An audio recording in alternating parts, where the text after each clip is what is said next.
నారాయణ సభాయ నమః. వేదికను అలంకరించిన పెద్దలందరికీ పేరు పేరున దాసోహంలో ఎంతో గొప్పనైన అవకాశం, ఒక గొప్పనైన సంఘటన అనుకోండి, సందేశం అనుకోండి.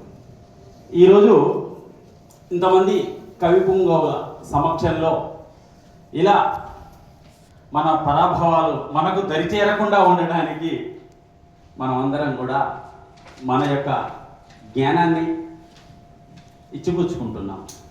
ఎంతో అద్భుతమైన అవకాశం మనందరికీ కూడా. అవకాశాన్ని ఇచ్చిన పెద్దలందరికీ ధన్యవాదాలు తెలియజేస్తున్నాను.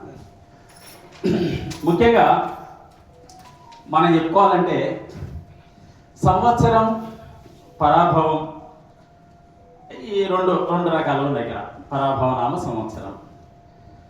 ఈ అనంతుడు అంట ఈ పాతాళ లోకంలో అనంతుడు ఆలోచిస్తుంటంట, ఎలా ఎప్పుడు మీ యొక్క లీల ఉండదు అని అంటాడు.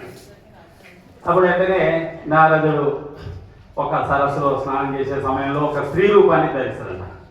స్త్రీ రూపం ధరించేసరికి అక్కడ ఆ రాజ్యంలో ఉన్న రాజుగారు మోహపడి వారిని వివాహం ఆడడం జరిగింది.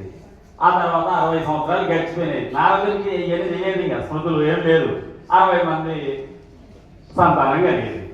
ఈ 60 మంది సంతానం కలిగిన తర్వాత ఈ ఒక రాజుగారు యుద్ధానికి పోవడం, ఈ సంతానం రాజుగారు అందరూ కూడా మరణించడం జరిగింది. అప్పుడు నారదుడు ఎంతో వ్యధ చెంది ఏడుస్తూ కూర్చుంటే, అప్పుడు పరమాత్మను తలుచుకుంటే, అప్పుడు ఆ పరమాత్మ ప్రత్యక్షమై, అయ్యా నువ్వు రాజువి కాదు బాబు, నువ్వు నారదుడివి అని మళ్ళా ఆ లీలను విరమింపజేసాడు. అయినప్పటికీ ఆ మమకారంతో ఆ 60 మంది పిల్లల్ని ఆయన గుర్తు నుండి పోలేకపోతున్నాడు. అప్పుడు పరమాత్మ నీకు ఒక వరం ఇస్తా, అదే నీ యొక్క పిల్లలు 60 సంవత్సరాలుగా మారి ఈ కాలచక్రంలో పరిపరిపిస్తారు. ప్రతి ఏటా ఒక్కొక్కరిని తలుసుకుంటూ ఉంటారు అనేది. అలా అక్షయ నుండి, అదేవిధంగా ప్రభవ నుండి అక్షయ వరకు ఈ 60 సంవత్సరాలు కూడా 60 పేర్లు. ఏం సంవత్సరం? పరాభవ నామ సంవత్సరం. ఈ పరాభవంలో అన్ని పరాభవాలు ఎదురైంది ఎవరికి? ఆధ్యాత్మికంగా లేని వారికి. ఇది అందరికీ పండగే, మాకేది పండగ అని మనం మదనపడాల్సిన అవసరం లేదు. మన ఆది, మన ఇంతకుముందు సోమయ్య గారు మనాది మనాది మనాది అన్నారు. పాపం మనాది కాదు, మన ఆది, అదే ఉగాది.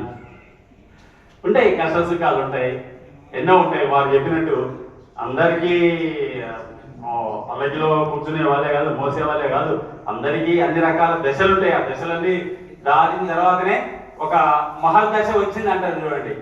ఏదైనా సరే అద్భుతంగా మనము ఈ పరాభవనామ సంవత్సరంలో ఈ యొక్క ఫలితాలను దాటవేయాలంటే మనం కేవలము ఆ పరమాత్మను తలచుకోవడమే మనకు. ఆ పరమాత్మ అంటే నిరంతరము మనము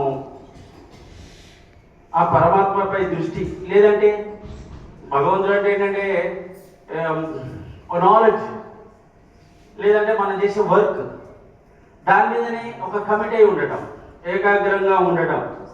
నలుగురికి మేలు చేయకుండా అయినా కానీ కీడు చేయకపోతే చాలు. అదే కదా పరభవం. ఎప్పుడు వస్తుంది మనకు? నరుడు మెచ్చకపోతే, నారాయణుడు మెచ్చకపోతే ఏమంటే పరభవం చెందుతాం. మనకు ఓటమి వస్తుంది, మనం బ్లేమ్ అవుతాం. అట్లా కాకుండా ఉండటం కొరకే ఇది. ఒక్కొక్కటి ప్రకృతి ఒక్కొక్క సంవత్సరంలో ఒక్కొక్క రకంగా చెప్తుంటుంది, ఒక్కొక్కటి ఇస్తుంది. ఆ క్రోధి పోయింది, విశ్వమంతా విశ్వవసు పోయింది, తర్వాత మనం వచ్చేస్తాం పరాభవంలోకి. ఆ సందర్భంలో ఒక 4 వాక్యాలు, ఒక కవిత చెప్పేసి భగవన్ నామం యొక్క వైభవాన్ని చెప్తున్నాను. నాకుంది అంటే ఒక 10 నిమిషాలు చెప్పుకోవచ్చు. ధన్యవాదాలు. దయచేసుకుని పరాభవాలు లేని పరాభవ సంవత్సరములకు వందనం, అభివందనం. క్రోధి చేసిన వేటుతో చేటుతో విశ్వాన్ని విషాదం చేస్తున్న విశ్వావసు నీకిక వీడుకోలు, నీకిక వీడుకోలు. అతి భయంకరమైన అరిషడ్ వర్గాలు అడుగు పెట్టాయి పరాభవానికి. కలిపురుషుడు కోరుకున్నాడు నాకు ఒక కావాలని. కామక్రోధాలు, లోపాలు, మోటాలు, మత్సర్యాలు, ఎంత అరిషడ్ వర్గాలు ఇవి వస్తే పరాభవమే. ఇంకా గమ్మత్ ఏంటంటే భగవంతుని యొక్క గుణాలు కూడా 6 ఉంటాయి. కాబట్టి 6 గుణాల ఆది దేవుడు చూపుతున్న